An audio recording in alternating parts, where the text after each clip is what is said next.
noite, irmãos, a paz do Senhor. Boa noite, irmãos. Já estão todos a dormir, é? Ainda é cedo? É muito cedo. Ok. Fez-se luz. Vamos só ler o capítulo final, ou a parte final do capítulo 10 de Romanos, e depois vamos entrar no capítulo 11. Semana passada falámos de vários destes versículos. Romanos, capítulo 10, diz assim, versículo 17, 10, 17. Romanos 10, 17. De sorte que a fé vem pelo ouvir e o ouvir pela palavra de Deus. Mas digo, porventura não ouviram? Sim, por certo, pois por toda a terra saiu a voz deles, e as suas palavras até aos confins do mundo. Mas digo, porventura Israel não o soube? Primeiramente diz Moisés, eu vos meterei em ciúmes com aqueles que não são povo, com gente insensata vos provocarei à ira. E Isaías ousadamente diz, fui achado pelos que não me buscavam, fui manifestado aos que por mim não perguntavam. Mas contra Israel diz, todo o dia estendi a minha mão a um povo rebelde, ou as minhas mãos a um povo rebelde e contradizente. Isto fala acerca daquele contraste que nós temos andado a falar ao longo das últimas 2 semanas entre Israel e a busca que Israel, enquanto nação, tinha pela busca, ou melhor, a busca que Israel tinha como nação em procurar aquela que era a justiça. Não a justiça de Deus, porque não era esta que eles procuravam. No fundo, eles queriam alcançar a justiça de Deus através das suas obras. Foi isto que nós estivemos a ver e é isto que nós temos andado a ver. Depois, esta última parte deste capítulo está a falar acerca de quem busca justiça por outros meios que não seja através de Jesus Cristo, basicamente está, segundo a Bíblia, a rejeitar a justiça de Deus. Vou repetir. Se eu ou tu buscarmos alcançar a justiça, não por causa daquilo que Cristo já fez, mas por causa do meu mérito, ou do teu mérito, ou daquilo que tu fazes, ou daquilo que eu faço, ou por causa da minha fé, ou por causa da minha obediência, literalmente eu rejeito a justiça divina.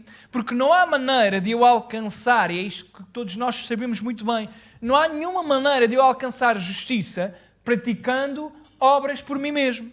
Porque por muito boas que as minhas obras sejam, ficam sempre aquém do padrão que Deus requer. E qual é o padrão que Deus requer? Nós já vimos, é a perfeição absoluta e completa. Algum de vocês consegue alcançar este padrão? Ainda bem que ninguém levantou as mãos. Nenhum de nós consegue alcançar o padrão de perfeição absoluta.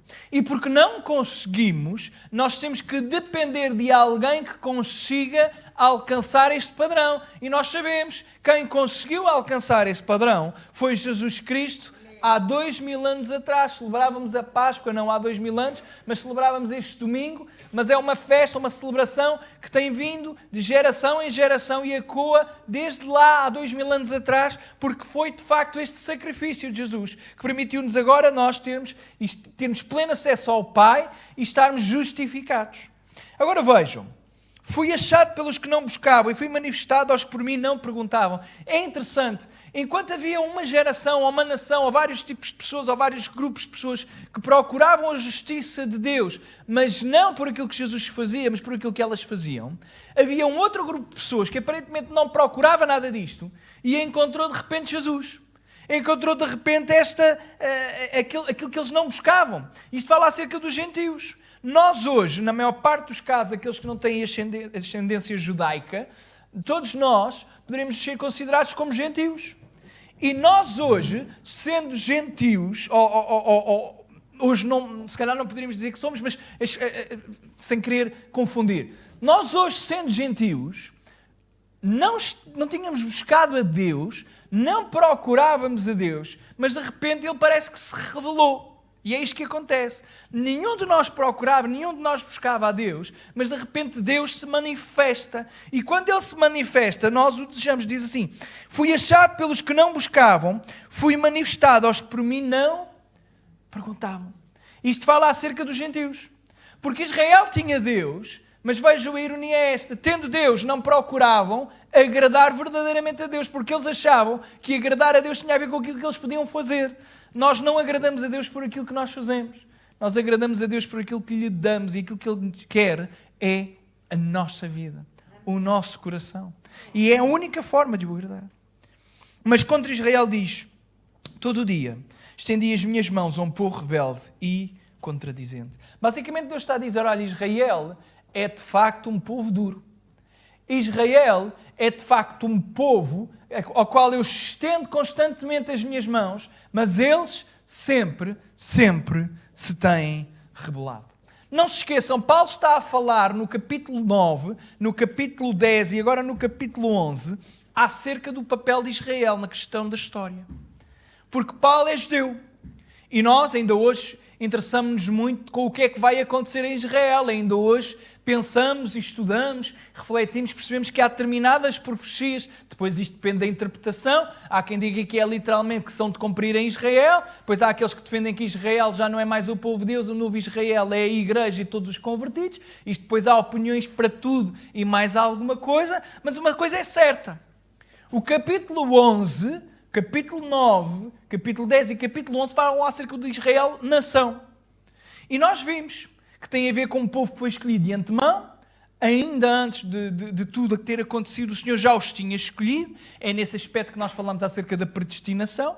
E agora no capítulo 11, Paulo, vai falar acerca do futuro literal de Israel. E então, quando nós compreendemos que Paulo está a falar acerca de Israel enquanto país, enquanto nação, as coisas ficam mais fáceis de compreender. Porque Paulo vai falar acerca de alguma coisa que diz respeito a Israel, mas em algumas coisas, como em tudo na Bíblia, nós podemos aplicá-las apesar de não sermos israelitas. Paulo está, não se esqueça, o capítulo 10 fala, será que as promessas de Deus foram então anuladas? Deus tinha prometido tanta coisa a Israel e agora olhava-se para Israel e Paulo estava a dizer, olha, eu tenho uma dor grande no meu coração. Porque o Senhor deu tudo a Israel, eles pelos vistos não quiseram nada. Então, haveria a pergunta, não sei se os irmãos recordam, mas nós perguntámos, é o próprio Paulo, é a pergunta de Paulo, será que Deus então falhou nas suas promessas para com Israel? E a resposta é de maneira nenhuma. E agora vejam, digo pois, porventura, versículo 1 do capítulo 11, rejeitou Deus o seu povo? É uma outra forma de questionar exatamente a mesma coisa que estava no capítulo 10. De modo nenhum. Porque também eu sou israelita da descendência de Abraão, da tribo de Benjamim. Vejam o que é que Paulo está a dizer. Será que Deus então rejeitou Israel? E Paulo diz, é impossível Deus ter rejeitado Israel, porque eu, Paulo, sou israelita. E ele está aqui a pôr, no fundo é o seu bilhete de identidade. Ele é israelita, da descendência de Abraão, e inclusive fala de qual é a tribo que ele é. Da tribo de Benjamim. Ora, Paulo cumpre todos os requisitos de quê? De ser israelita.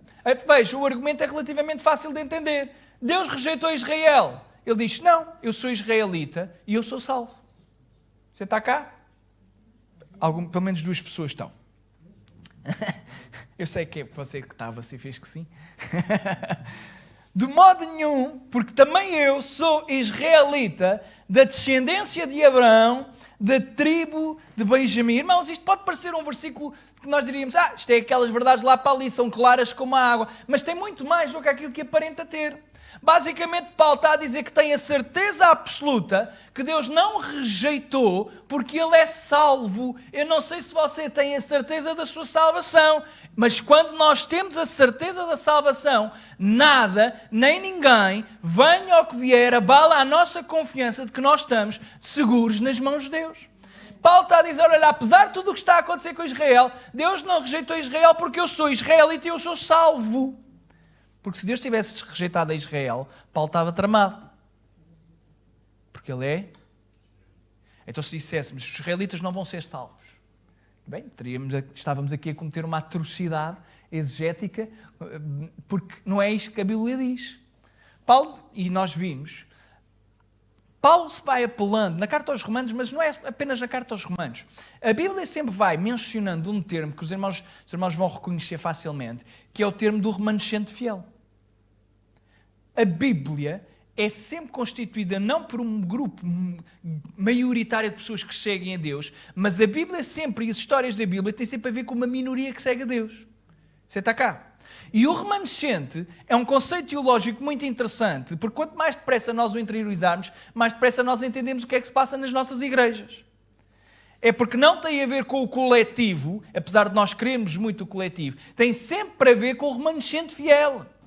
Gostaríamos que todo o remanescente fiel fosse aquele que estivesse na igreja, mas nem sempre é assim. Ou melhor diria, reformulando, gostaríamos que na nossa igreja nós pudéssemos ser considerados todos como remanescente fiel, mas infelizmente não é essa a realidade. Porque pensem, nós somos um remanescente dentro da igreja, não sei, imaginem a quantidade de pessoas que existe na igreja em Portugal. Fazemos a mínima ideia, mais ou menos, sabemos, mais ou menos. Imaginem, quantidade de gente que existe na igreja em Portugal. Dessa quantidade toda, nós poderíamos dizer, isto é apenas o remanescente dos portugueses. Mas não, o remanescente ainda é menor, porque nem toda a gente que vem à igreja é remanescente fiel. Então o remanescente ainda é mais pequeno. E quando nós entendemos isto, mais fácil fica digerir aquilo que vai acontecendo. Porque não é e não tem a ver com o facto de eu estar aqui, de eu vir a este lugar. O remanescente fiel é aquele que se entrega, que obedece e que cumpre aquilo que Deus tem para as nossas vidas. Este é que é verdadeiramente o remanescente. Vejam, versículo 2. Deus não rejeitou o seu povo, que antes, o que é que diz a vossa Bíblia? Conheceu, isto basicamente tem a ver com escolha.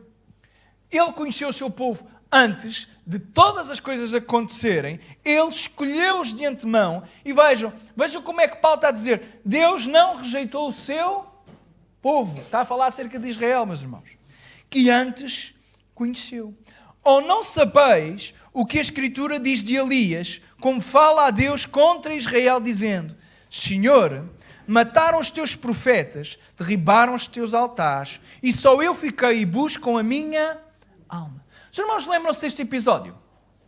Lembram-se? O que é que tinha acontecido? Elias tinha mandado, em primeiro lugar, Elias tinha matado todos os profetas de Baal à espada.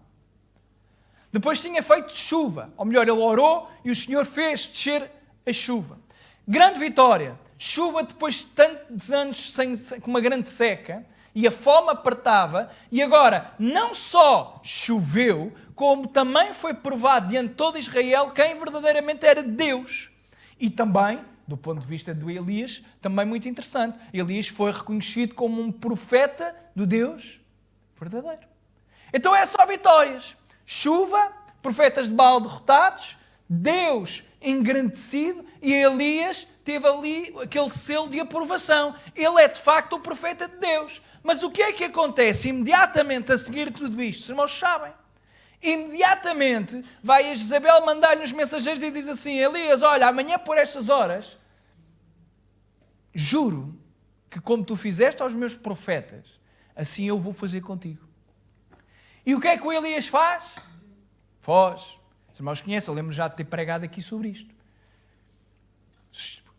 Elias foge, desejava a morte, o Senhor lá vai ter um encontro com ele, e ele começa a dizer estas coisas quando o Senhor lhe pergunta: Elias, o que é que estás aqui a fazer? E este é o seu grande drama. Senhor, falta aqui uma parte, mas basicamente é isto: Senhor, mataram os teus profetas à espada, é esta parte que falta, derribaram os teus altares e só eu fiquei e busco a minha alma. Esta é a perspectiva de Elias. Elias está diante do povo, e diante do povo ele olha e pensa assim: bem, eu estou sozinho. Depois de tudo aquilo que aconteceu, afinal este pessoal não entendeu quem é Deus, não quer saber de quem é Deus, muito menos quer saber de mim, porque todos os profetas morreram e agora estou aqui sozinho. E sendo eu sozinho, ainda buscam a minha alma, ainda querem me matar. Esta é a perspectiva de Elias.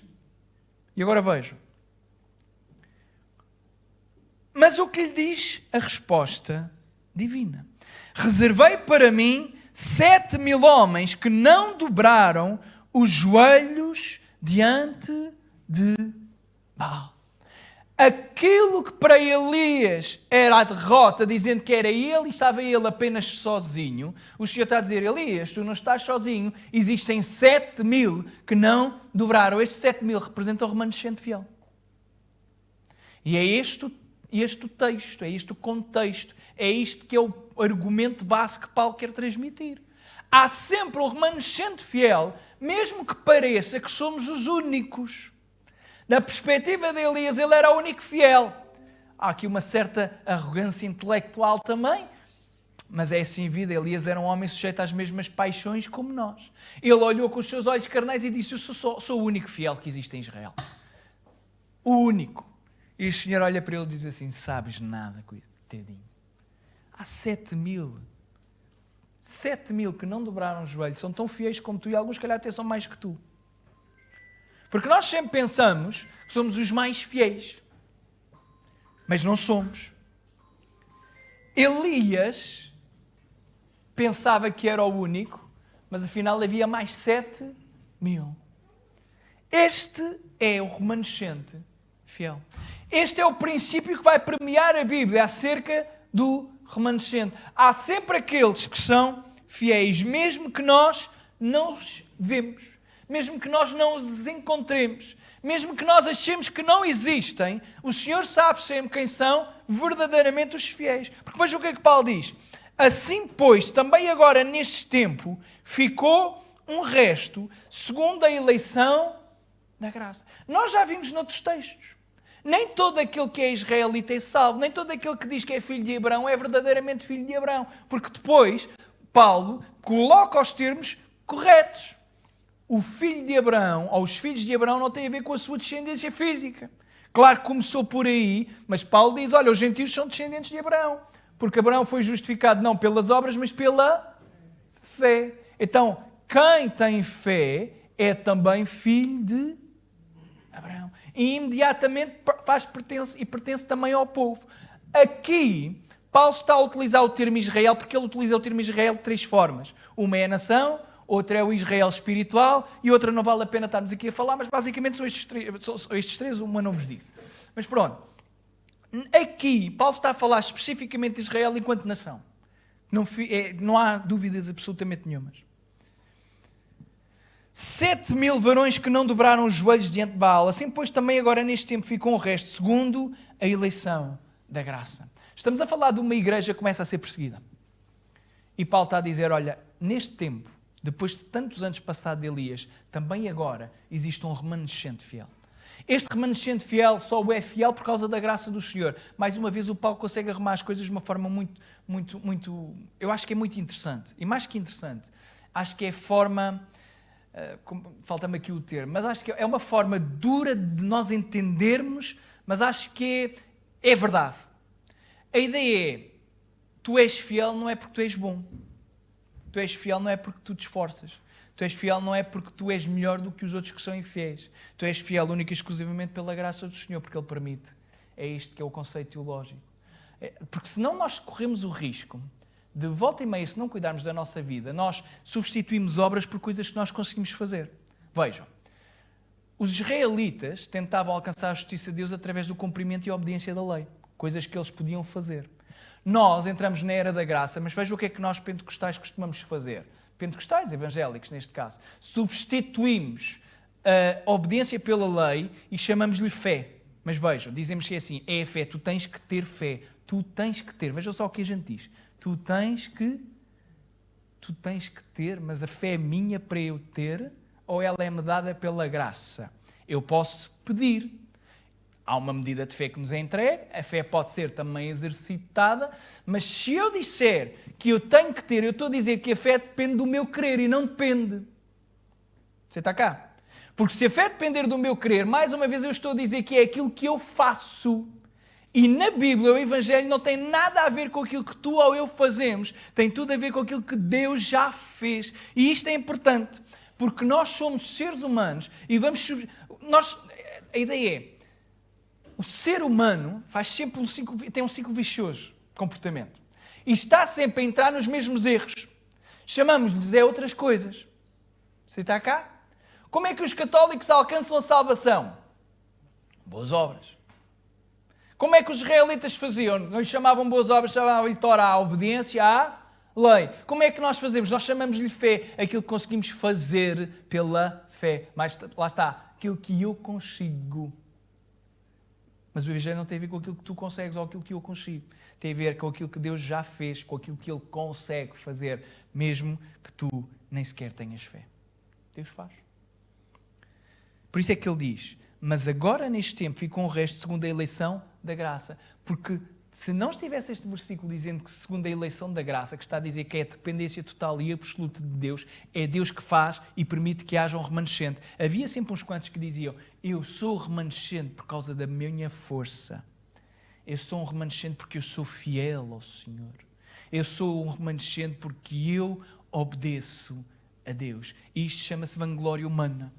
E Paulo nunca deixa que nada transpire de vanglória humana. Não significa que não tenhamos que, não é bom não ficarmos, desculpem a expressão aqui, ficarmos orgulhosos de ser o remanescente. Obviamente que devemos ficar felizes porque somos o remanescente fiel. Temos é que ter atenção que nós somos o remanescente fiel, não tem nada a ver com aquilo que tu e eu fazemos por causa de nós, do nosso esforço. Tem a ver única e exclusivamente pela graça do Senhor. Porque nós só somos fiéis pela graça do Senhor. Você está cá. E sabe qual é a prova disto? Diz, se os tempos não fossem abreviados, nem os escolhidos se salvariam. O que significa que cada um de nós tem um limite a partir do qual nós não conseguimos mais. Significa que os tempos, se o Senhor permite isso tudo, e Ele pela graça não permite, não havia ninguém nesta igreja, nem em nenhuma igreja no mundo, que se salvasse. O irmão consegue compreender? Quer dizer que é possível, se o Senhor não nos protegesse, é possível acontecerem coisas na nossa vida que nos levam a perder a salvação a cada um de nós que está aqui nesta noite. Não há ninguém. Por isso é que a Bíblia diz que não há um justo, não há um sequer, porque não há mesmo. Já pensou nisto? Porque vejam, nós podemos achar que somos fiéis. E sabem como é que nós conseguimos... É interessante também. Como é que nós definimos se somos fiéis ou não? Comparamos-nos com aqueles que são mais infiéis que nós. Então, se eu me comparar com aquele que é pior que eu pareço sempre uma pessoa boa, bem fiel. Estou-me a lembrar aqui do como nós fazemos quando éramos miúdos. Minha mãe gostava muito que eu levasse boas notas. Às vezes levava um teste assim um bocadinho mais fraquito. Eu até era bom aluno, mas de vez em quando levava um teste mais fraquito. Como é que eu tentava arrumar as coisas? E o meu filho ainda agora está na 4ª classe, já começa a fazer a mesma coisa. Chegava lá e dizia assim, olha, eu levei esta nota, mas tenho uma boa notícia. Estive no top 2, mas a nota foi horrível na mesma. Mas fui o segundo a melhor nota. Então, mas quanto é que tiveste? Não satisfaz. Estão a ver? Então, nem sequer alcançaste os 50%. Mas em comparação com os outros que tiveram 20, foi boa nota. Boa não foi, mas foi melhor. Estou a ver algumas crianças e alguns jovens a rir-se porque fazem isto com os pais, não é? Fazem... Estou-te a ver, Mariana. Agora, irmãos, nós fazemos o mesmo no cristianismo, porque nós somos todos iguais. Nós comparamos a nossa fidelidade e o melhor a comparar é compararmos a nossa fidelidade com quem é pior que nós. Nós nunca nos queremos comparar com quem é melhor, mas devemos tentar fazer esse esforço, porque é a única forma de avançarmos para a frente. Mas não é compararmos uns aos outros, é compararmos com o exemplo supremo de Jesus Cristo. Aí sim, aí é que vale a pena. Por isso é que está aqui. Assim agora também neste tempo ficou um resto. Não por causa daquilo que eles fizeram. Não porque eles eram melhores que os outros. Não porque eles eram mais fiéis. Apesar de, obviamente, isto depois estar implícito. Mas, acima de tudo, por causa da eleição da graça. Da escolha de Deus. Deus escolheu-nos. Já está cá? Deus escolheu-nos. E isto é uma bênção. Nós somos salvos porque fomos escolhidos por Deus. Foi Ele que nos escolheu a nós, não fomos nós que o escolhemos. É Ele. Mas se é por graça, já não é pelas obras. De outra maneira, a graça já não é graça. Mais uma vez, Paulo está sempre a falar do mesmo. Porque Paulo, e para o Paulo, que é o apóstolo Paulo, ter que falar sempre do mesmo, se calhar é importante nós voltarmos a repetir e a ler e a falar exatamente das mesmas coisas. Se é pela graça, é pela graça. Nós dizemos, é pela graça, mas tem a ver com aquilo que eu faço. É pela graça, mas acho que temos que fazer isto. É pela graça, mas eu vou conseguir alcançar aquilo. É pela graça, mas eu tenho que me pôr assim. É pela graça, mas eu tenho que fazer assado. Mas sempre colocamos alguma coisa que nós possamos fazer. Que nós podemos fazer.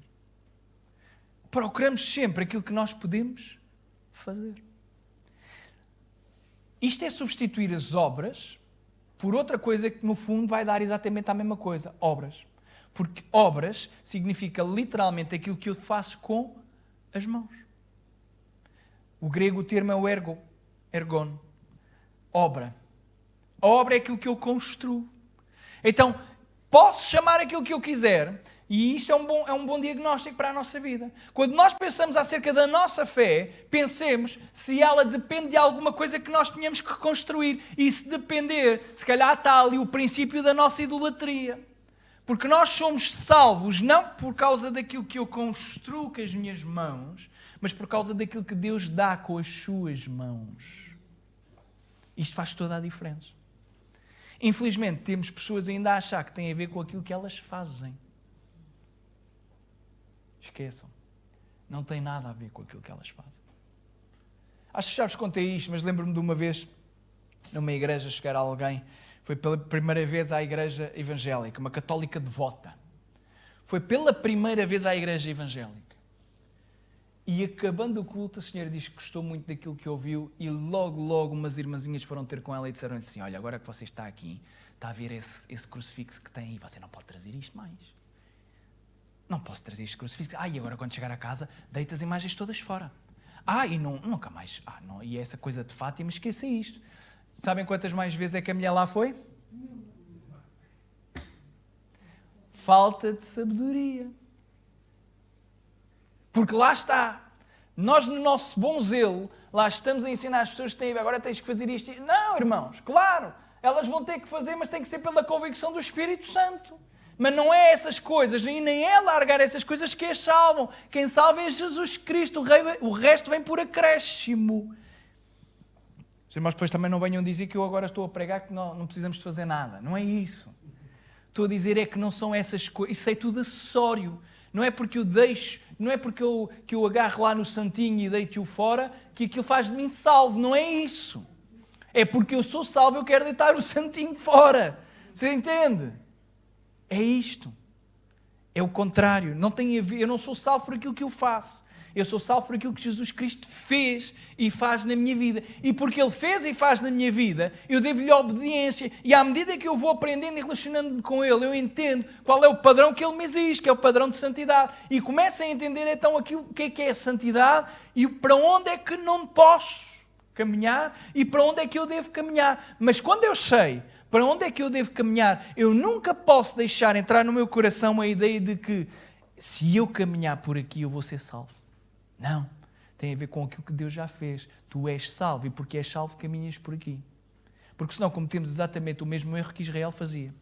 Que no seu zelo de busca de justiça de Deus, rejeitava a justiça de Deus. Porque dizia, não, isto não é apenas com Jesus, eu tenho que fazer isto. E há muitas igrejas a voltar a estes termos.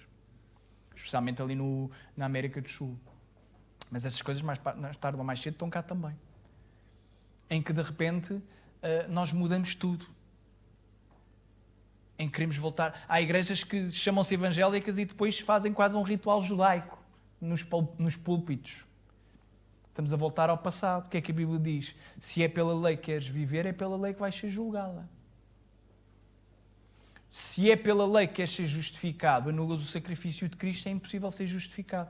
Porque se é preciso sacrifícios novamente, então o sacrifício de Jesus não tem poder, não é efetivo em ti. Não é que não tenha poder, mas simplesmente não é efetivo em ti porque tu não o aceitas.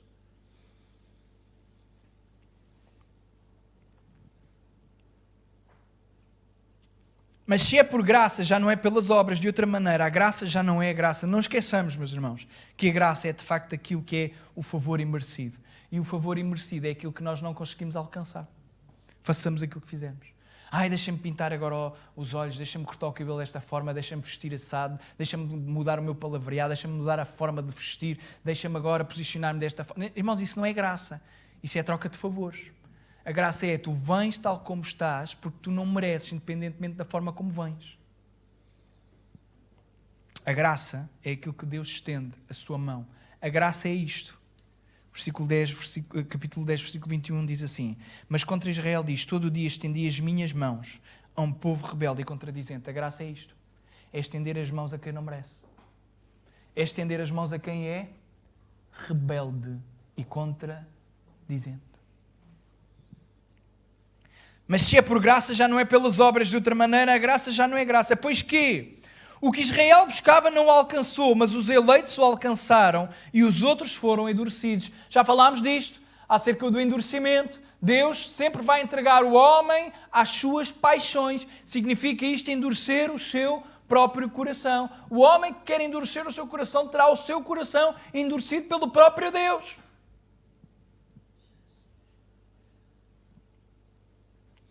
Como está escrito, Deus lhes deu espírito de profundo sono, olhos para não verem e ouvidos para não ouvirem, até ao dia de hoje. Está a falar acerca da ação que Deus tem naqueles que são rebeldes, que não o querem. Não queres, o teu coração fica endurecido e os teus olhos não são capazes de ver e o teu coração não é capaz de sentir. É interessante, porque este versículo está de uma forma um bocadinho diferente. Este versículo é aquilo que Moisés diz ao povo. É uma das últimas instruções que Moisés dá ao povo antes de entrar na Terra Prometida. E o versículo lá, quando Moisés está a falar, diz que o Senhor não lhes daria um coração, nem lhes daria olhos. Aqui diz que Deus lhes deu o espírito profundo de sono e deu-lhes olhos para não verem e ouvidos para não ouvirem até ao dia de hoje. Enquanto lá quando Moisés fala, Moisés está a dizer, olha, se vocês não seguirem aquilo que Deus quer, Deus não vos vai dar olhos, não vos vai dar coração. Portanto, vocês não têm no fundo os órgãos que vos possibilitam ver. Aqui Paulo altera o versículo e diz assim, olha, aqui não é o Senhor que não vos dá, é o Senhor dá-vos, mas dá-vos olhos que não conseguem ver e basicamente é, deu-lhes o espírito profundo de sono, ou seja, aquilo que nos faz adormecer e não conseguimos basicamente funcionar como deve ser, olhos para não verem e ouvidos para não ouvirem. É que não ter olhos, a gente percebe, se não tiver olhos, não vejo. Se não tiver ouvidos, eu não ouço. E Paulo está a dizer, não, mas o Senhor vai-vos dar olhos e o Senhor vai-vos dar ouvidos, vai-vos dar um espírito de sono profundo. Então vocês têm olhos, mas não conseguem ver. Têm ouvidos e não conseguem ouvir. Isto fala acerca de endurecimento de coração. Porque é isto que acontece com as pessoas endurecidas. Já pensou nisso? Você fala, mas não serve de... E nós até dizemos, mas será que esta pessoa não vê o que está à frente dos olhos dela? Será que esta pessoa não ouve aquilo que se está a dizer? E literalmente não ouve. Porque os seus ouvidos não conseguem ouvir essas verdades. Os seus olhos não conseguem ver as verdades espirituais. Porque estão endurecidos. Já vimos, o endurecimento de Deus, quando Deus endurece um coração, é um sinal de julgamento. É um sinal de julgamento.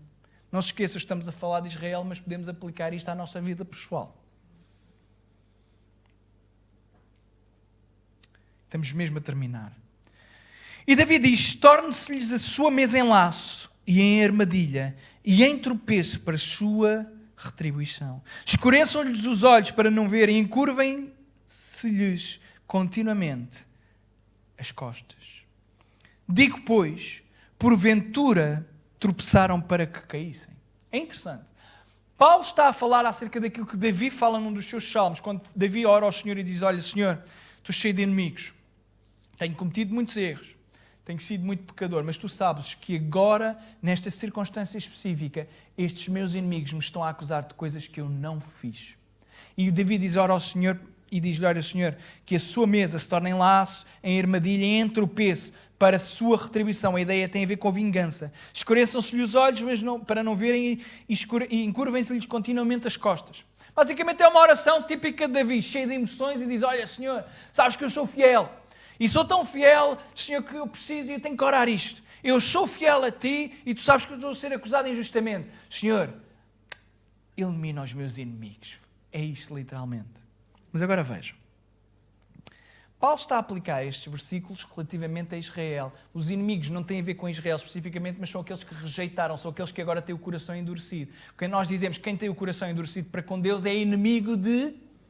Você está a perceber? Então é este o ponto que Paulo quer apanhar. Paulo está a dizer, olha, aquilo que Davi diz é isto que acontece aos inimigos de Deus. Porque ele quer chegar a uma conclusão. E qual é a conclusão desta primeira parte? Pois o resto do capítulo haveremos de ir aos poucos e poucos. Digo, pois, porventura tropeçaram para que caíssem? E a resposta, se calhar não era aquilo que nós estávamos à espera. Porque nós estaríamos à espera que nesta altura nós disséssemos, sim, se eles são então endurecidos, estão inimigos do Senhor, são rebeldes, o Senhor tem estendido a sua mão de fidelidade, se eles tropeçaram é para cair. E o que é que ele diz? De modo nenhum, mas pela sua queda veio a salvação dos gentios, para os incitar à Imolação. Sabe o que é que isto significa? Diz assim, o Senhor permitiu que Israel caísse. Vejam, o Senhor permite que Israel caia, não para a destruição de Israel, mas para que os gentios fossem salvos. E agora Israel, estando no chão porque caiu, olha e vê assim à sua volta uma série de gente salva porque crê em Jesus Cristo. E diz assim, para os incitar à emulação. A emulação é a imitação. A emulação é olhar para alguém e dizer, eu quero aquilo que aquela pessoa tem. Então, Israel que caiu porque tropeçou, não se esqueçam, no capítulo 10 fala acerca da pedra tropeço, que é Jesus Cristo. Eles caíram, tropeçaram na pedra, caíram não para destruição, mas para salvação. E agora diz assim, para os incitar à emulação. Isto é incrível. Porque vejam o que é que isto é. Vamos terminar. Deus permite que isto esteja a acontecer com Israel e a queda, não para que Israel seja destruído, mas para conquistar, para que os gentios sejam salvos e depois dos gentios serem salvos, pelo exemplo, levar outros a crerem também a salvação que apenas Jesus, eu repito, apenas Jesus pode oferecer. Apenas Jesus pode dar esta mesma salvação. Então vejam, aquilo que nós diríamos que é uma derrota, que tem a ver com julgamento, que tem a ver com uma coisa terrível, que é tropeçar e cair, o Senhor mais uma vez consegue mostrar que tudo coopera para o bem daqueles que amam a... É espantoso. E quando nós começamos a entender, percebemos que tudo se agrupa, todo o texto que Paulo está a escrever, tudo vai entrando e vai tendo nuances, mas também vai tendo elos de ligação com aquilo que ele foi falando antes. A pedra de tropeço está aqui, não fala acerca de qual é a pedra, mas fala acerca de tropeçar. Nós vimos no capítulo 10 que Jesus seria a pedra de esquina, mas também a pedra de... Então ele é o fundamento de um determinado, daqueles que creem nele, e é a pedra de tropeço daqueles que não creem nele. Mas vejam, aqueles que tropeçaram na pedra, veem agora aqueles que com a mesma pedra constroem a sua vida. Então, a ideia é esta, assim terminando. Imagine que está alguém no chão porque tropeçou. E agora olha e vê que a pessoa que está ao seu lado ou à sua volta, há um grupo de pessoas que em vez de ter tropeçado naquela pedra, agarrou naquela pedra e construiu e edificou a sua vida. Quem está no chão o que é que vai fazer? Vai-se querer levantar e vai querer fazer o quê? Agarrar na pedra com que caiu e construir e edificar a sua vida. E é isto que a Bíblia está a dizer que vai acontecer. Mais à frente vamos falar mais. Mas literalmente é isto. Levar à emulação, à imitação. Deus é incrível, não é? Consegue transformar as nossas circunstâncias, por muito duras. Até podemos estar lá no chão. Tropeçamos naquilo que não era suposto tropeçar. Neste caso está a falar literalmente de rejeição de Jesus. Mas nem a rejeição de Jesus está aqui diante da Bíblia, nem a rejeição de Jesus tem que ser definitiva, porque enquanto há vida há esperança. E Paulo vai falar acerca disto. Vai falar que a determinada altura o plano de Deus com Israel vai continuar. Exatamente porque Ele é um Deus misericordioso. Você está cá. E isto é bom, sabe porquê? Porque Deus não é só misericordioso para com Israel, é misericordioso também para conosco. Amém? Vamos ficar em pé, meus irmãos. E vamos orar ainda nesta noite.